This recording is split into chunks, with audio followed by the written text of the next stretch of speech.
in Money Tuesday, we've got a little estate planning advice for you right now with financial planner Stewart Welch. It's always good to see you. Thanks so much. Thanks, Rick. Your message is give it or lose it on this one, okay? Yeah, it is. This is not for everybody. This is going to be, if you basically, let me put it this way, if you've got that wealthy parent or you've got that wealthy relative and stuff, this is something you may want to be paying attention to, right? Well, and I think it is something that a lot of people aren't paying attention to yet. But this year, you can be worth up to $5 million and there's no estate tax. And above $5 million, the estate tax rate is 35%. Next year, it automatically drops to $1 million.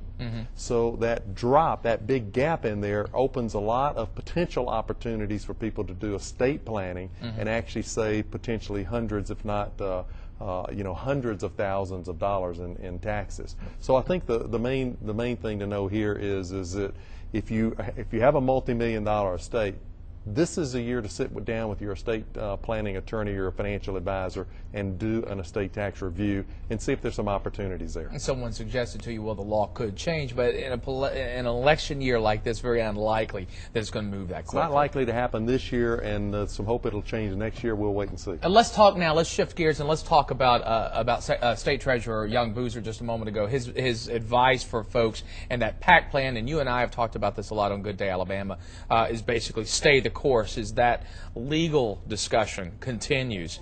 But this is a good time to bring up the idea of 529 plans. If somebody has a child or is thinking about starting a family and you're thinking about those college expenses, 529s are the place where you say it's the way to go, right? Well, and of course, PAC is no longer available. Right. So 529 is, one of your very best choices. You get to put the money in, and you don't get a deduction for putting it in, but that money grows tax deferred, and then when you use it for qualified education expenses, that money comes out tax free. And so there's really not a better deal. And I think, Rick, probably the great news is that Alabama now has a very, very competitive plan.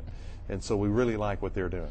Now, I know you had talked about this last year. Tax incentives still in place if somebody wants to sign up with Alabama? There are. So in Alabama, you get a state tax deduction for contributions of up to $10,000 into the plan. It'll save you about $500. Okay, let's shift gears one more time. Yesterday, Apple announced this stock buyback program, also announced a dividend of $2.65 a share. How big a deal was this? Well, I think it's a big deal. What it tells you is a lot of things. First of all, Apple's very optimistic that they think that their stock is a good value at $600 a share. And I like the fact they're going to give a dividend to the shareholders and let them decide what to do with it. It also indicates that they're making so much money that they're not worried that they're going to use up their pool for acquisitions. So they're really sounding out a message that we're in good shape and our future is very bright. All right, it's good to see you as always, Stuart. Thanks so much. Thanks, Rick. Okay, more to come on Good Day Alabama. How to add a bit of greenery to